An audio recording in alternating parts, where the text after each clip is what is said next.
Did you see oxygen today? Is oxygen paramagnetic? Yes, sir. Is nitrogen paramagnetic? So is it possible to do these or such experiments? It's not very easy. So it's an occasion to see demonstration from University of Sussex in the UK. Right? Thank you so much. One more student from here. Come. Enna peru sollu. Oh, come with it. The grasshopper oda kadai enna Tamil la sollu. Enna paathe? Sollu. It was amazing to see how Mother Nature is. Okay. Rohan. Mother Nature is? It was really amazing. What did you learn from this video? We didn't know before that grasshopper turns into locust like this. Number one. Number two. And it takes 4 hours for the locust to form grasshopper. What did this Oxford University professor tell you? You have to rub the wings. Legs of grasshopper for 12 hours. Can you do such an experiment in your school? You can. If you collect some grasshoppers, you can have spinach paste, you can have tomato paste, you can have milkweed leaves and reproduce this experiment. But please, for God's sake, I am not recommending that you make pakoras in the afternoon of grasshoppers. Thank you. So, are you with me now? 2 videos that we have seen. We have to see 3 more videos, and I expect 1 or 2 of you to come and talk about those videos. And at the end, some of you, including your teachers, should give some comments on whatever we are doing this afternoon. 1, 2, how many? Just a few. Let us see, 1 minute. This is a young Indian professor, by name Professor Vijay Kumar, in the University of Philadelphia, Pennsylvania, we will know just now, in USA. He's about 50 years old. He has made remarkable videos. Let us see the videos.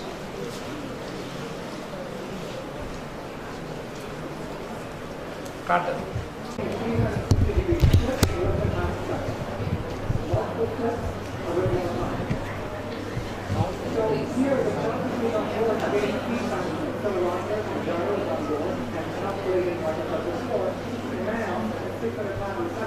Such small robots. So on the left you see Daniel throwing this robot up into the air, and it shows you how robust the control is. No matter how you throw it, the robot recovers and comes back to him.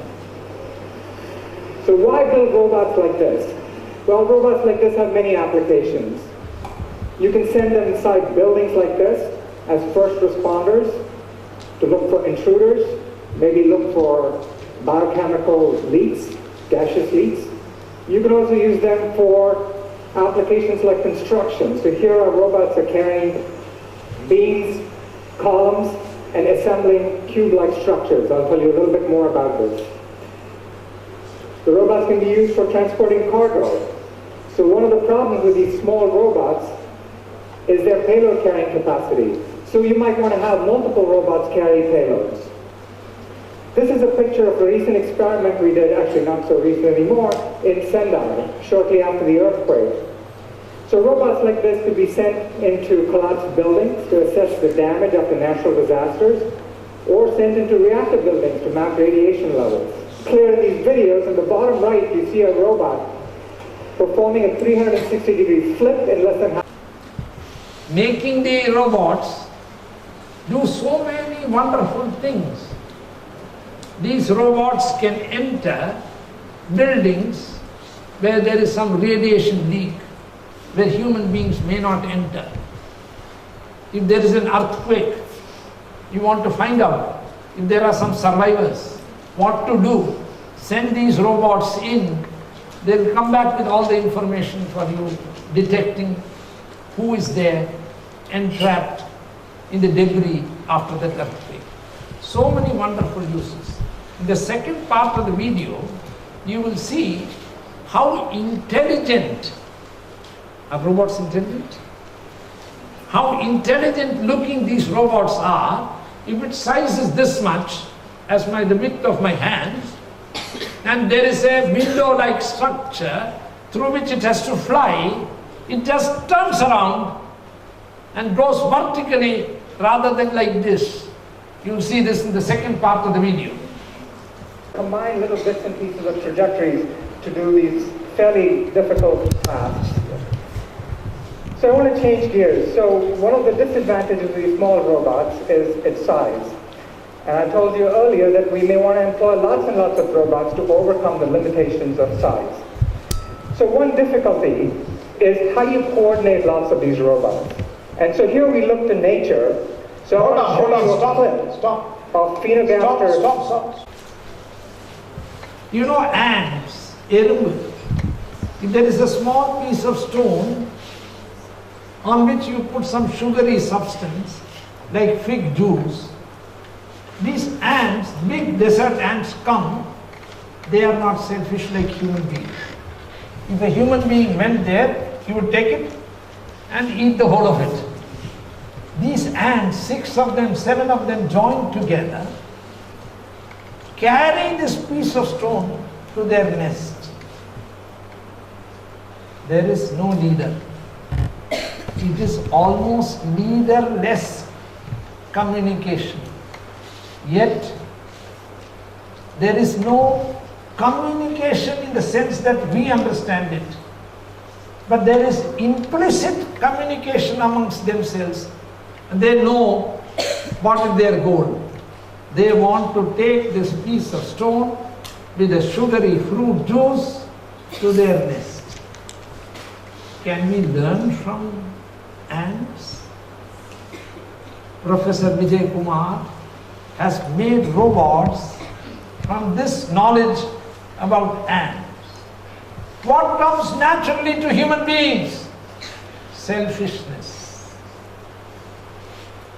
Ants and insects, in terms of social evolution, are many, many years ahead of the human race. They are more altruistic.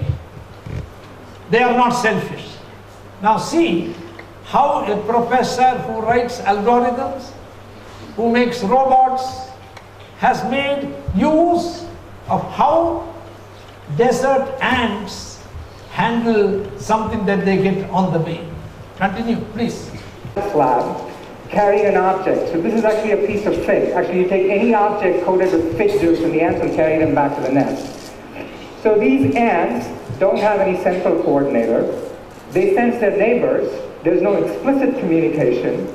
But because they sense the neighbors and because they sense the object, they have implicit coordination across the group. So this is the kind of coordination we want our robots to have. So when we have a robot which is surrounded by neighbors, and let's look at robot I and robot J, what we want the robots to do is to monitor the separation between them as they fly in formation. And then you want to make sure that this separation is within acceptable levels. So again, the robots monitor this error and calculate the control commands 100 times a second, which then translates to motor commands 600 times a second. So this also has to be done in a decentralized way. Again, if you have lots and lots of robots, it's impossible to coordinate all this information centrally fast enough in order for the robots to accomplish the task. Plus, the robots have to base their actions only on local information, what they sense from their neighbors. And then finally, we insist that the robots be agnostic to who their neighbors are. So this is what we call anonymity. So what I want to show you next is a video of 20 of these little robots flying in formation. They're monitoring their neighbor's position, they're maintaining formation. The formations can change, they can be planar formations, they can be three-dimensional formations.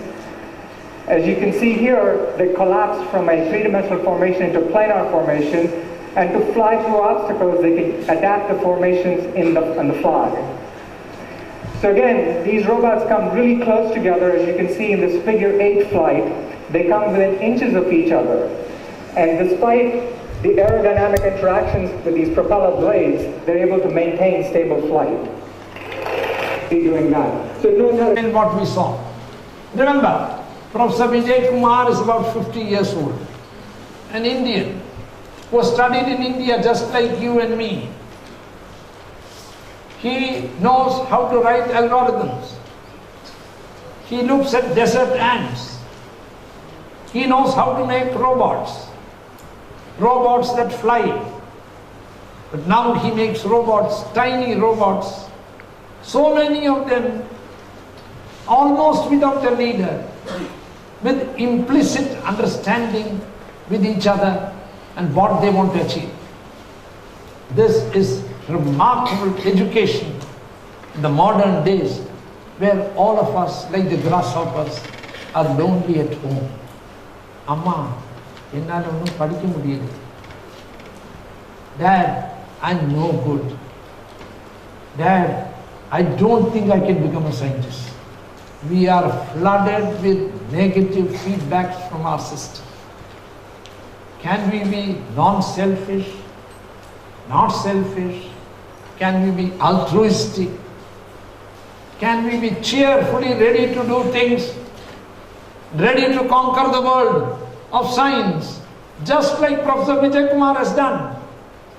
I'm going to show you one more young person like this from India who has achieved great heights. But before I do so, I want one young student from here, another from the other side, to come in and contribute. Your good name, young man? Ashwat Shriman. Appa. Where does the word Ashwat come from? Yodacharya, sir. Okay. Face the young audience. Comment. I have understood that too much of knowledge will collapse. Okay, okay. Why do you say so? I have not only understood from the ants. What did you understand from the ants? Selfishness. Should we be selfish? No. Are they selfish? No. Where are they taking that small piece of stone? They are taking the small piece of stone to their nests. Why are they doing so? Because they want all the other ants to enjoy that with them. This is remarkable. Give him a big hand.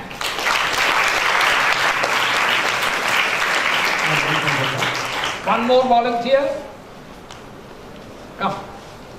You can also come in. In the Peramma. Subhashni. Face your audience. I ask you a question. What is the kind of robots Professor Vijay Kumar has made? Type I can't say because I... Yes, made tiny. Yes, tiny, compact, Yes. can fit in any place. Yes. Naturally, then... What did he learn from ants that he used in making robots fly together? First of all, I want to say that there was a good coordination in them. Very good. Give her a big hand. So I want to express my views in Hindi. यार जरूर बताइए यार आपका हिंदी आती है हाँ. जरूर बताइए ना इस वीडियो से हमको पता चलता है कि जो हमने चींटियां नीचे देखी थी वो सब एक ही साथ अपना काम कर रही थी और वैसे ही जो रोबोट्स उन्होंने दिखाए थे वो भी एक साथ ही अपना काम कर रहे थे और एक बार मैंने चीज़ देखा कि जब वो जो नंबर वो जो कर रहे थे 8 का तो मैंने देखा कि वो 8 नंबर का जो था मैंने सोचा कि वो कोलैप्स हो जाएंगे इन दैट पॉइंट टक्कर हो जाएगा हाँ उन सारे रोबोट्स का टक्कर हो जाएगा पर वो हुआ नहीं मैंने सोचा था कि हो जाएगा पर दैट्स साइंस व्हिच क्या मैं आपसे एक छोटा सा विनम्र रूप से एक सवाल पूछ सकता हूँ हाँ जरूर सर क्या आप अपनी जिंदगी में अतिशीघ्र ऐसे रोबोट्स ऐसा साइंस करेंगे sir basically my aim is to do something in biology. ठीक है कोई बात नहीं There are less possibilities in doing robotics and all, sir. But if I can, मैं जरूर करूँगी. बहुत अच्छा. Thank you. Very frank answer. Napa. Sai Krishna. Appa. चलो.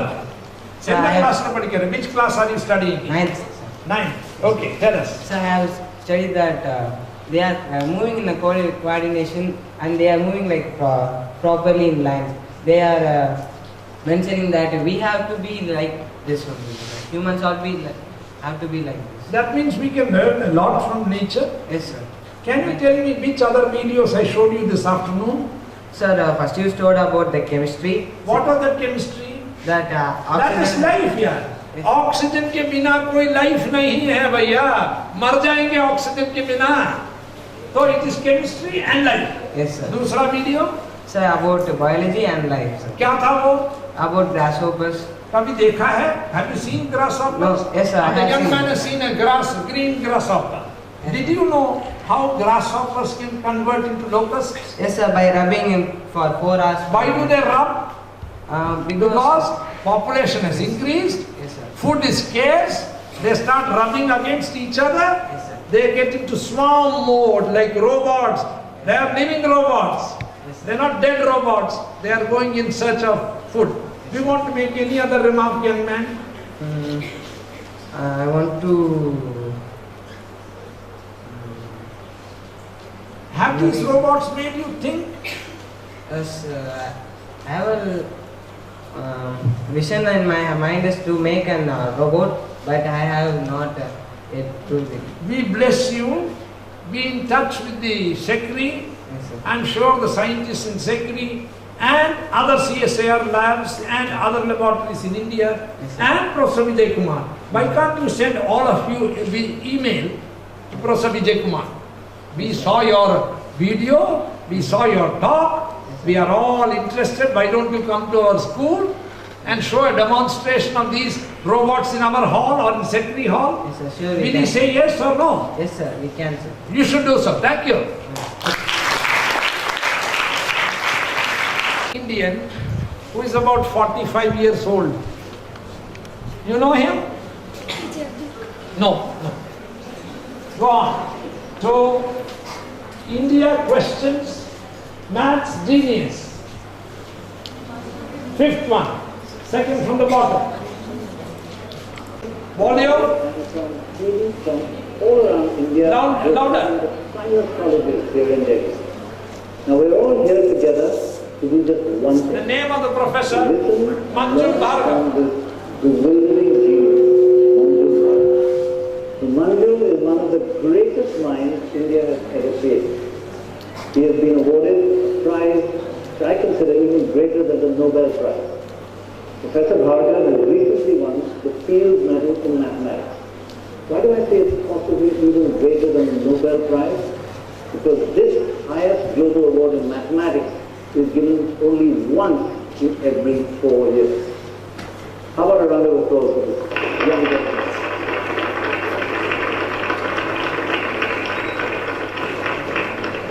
And actually, you'll notice as the evening goes on that this modesty and simplicity is really, truly Indian.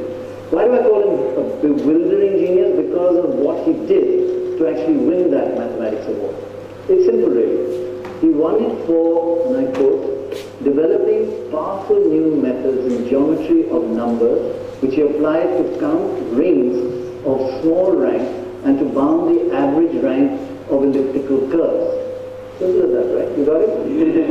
Simple stuff here.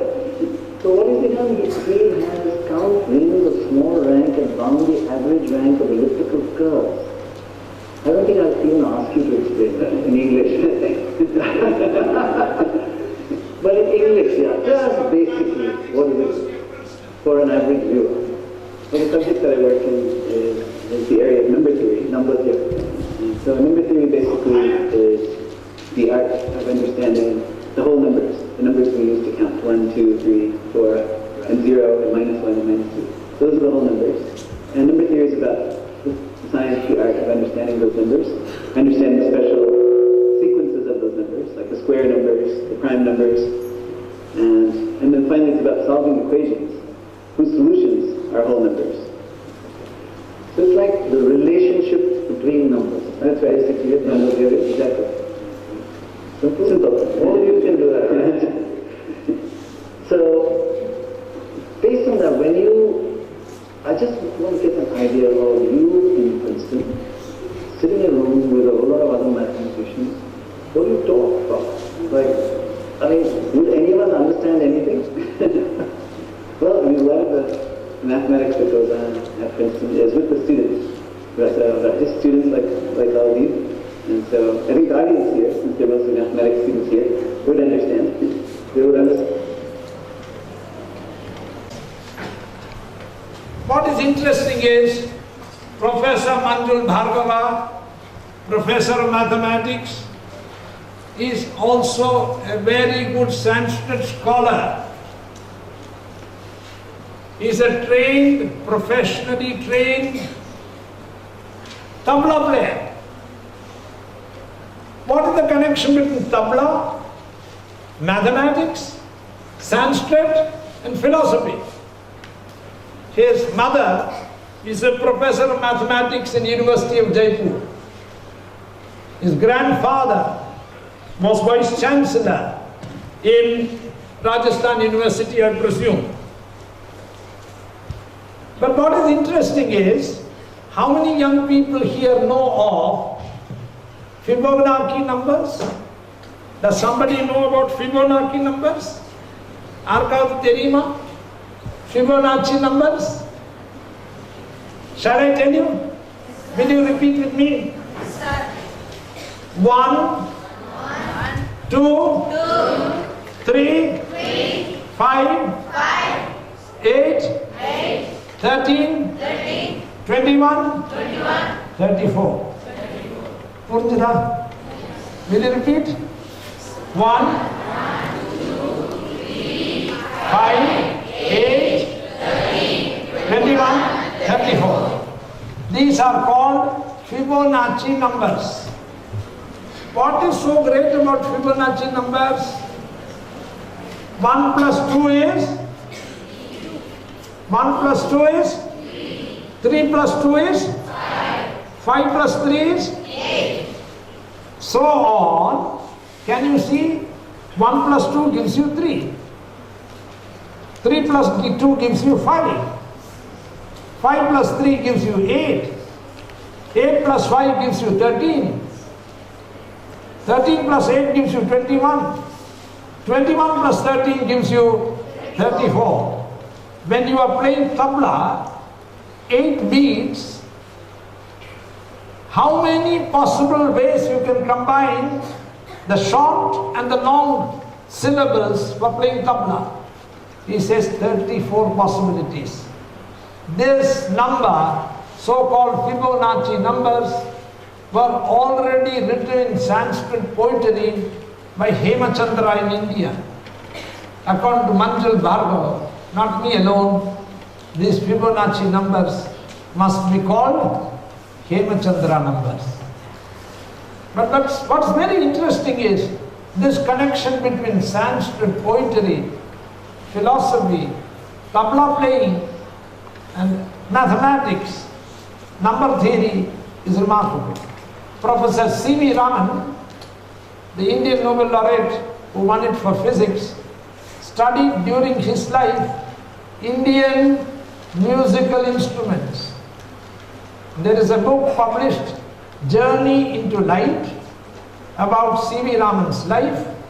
There are collected papers of Sir C.V. Raman in which you can read papers which describe the Indian musical instruments and the physics associated with it. Shall we now go to our last video as we conclude this 1 hour? But before doing so, I would want 2 young students to come down from either side and explain to us what did Manjul Bhargava teach us. Some volunteer? Yes, come, Podiva. One more young person. Will you speak in Hindi, Tamil or English? Okay. What did you learn from the small video? Please remember, I have not shown you entire videos. I have only shown you edited small portions of videos. You should see them in your school with your teachers who will explain to you all the aspects of those interviews. Chundama, your good name? Sophia. Sophia, tell us. From this video we learned that from Manjul Bhargava about the Fibonacci numbers that shows that from we can combine physics and music. So Mathematics and music. Mathematics and music. So when we see 2, 3, 5. So when we add 3 plus 2 is equal to 5. So he shows that the Fibonacci numbers that can for a tabla beat it can be the longer syllable will be 34. Very good. Thank you so much. Give her a big hand. What's your good name? Pradeep. Tell us, what are you going to tell us? Watch this video. They linked the music with mathematics. Huh? And in the olden days, you told us Hemachandra, and this links with that olden days that they already found that these were. Unfortunately, Hemachandra numbers are in the West today referred to as Fibonacci numbers, but they are very much of Indian origin. Which class are you studying? Thank you so much. Give him also a big hand.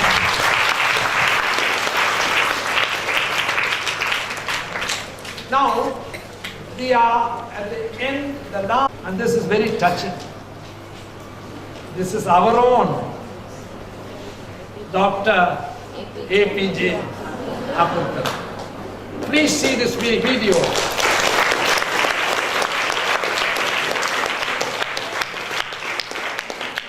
When I see this video again and again, I become very emotional.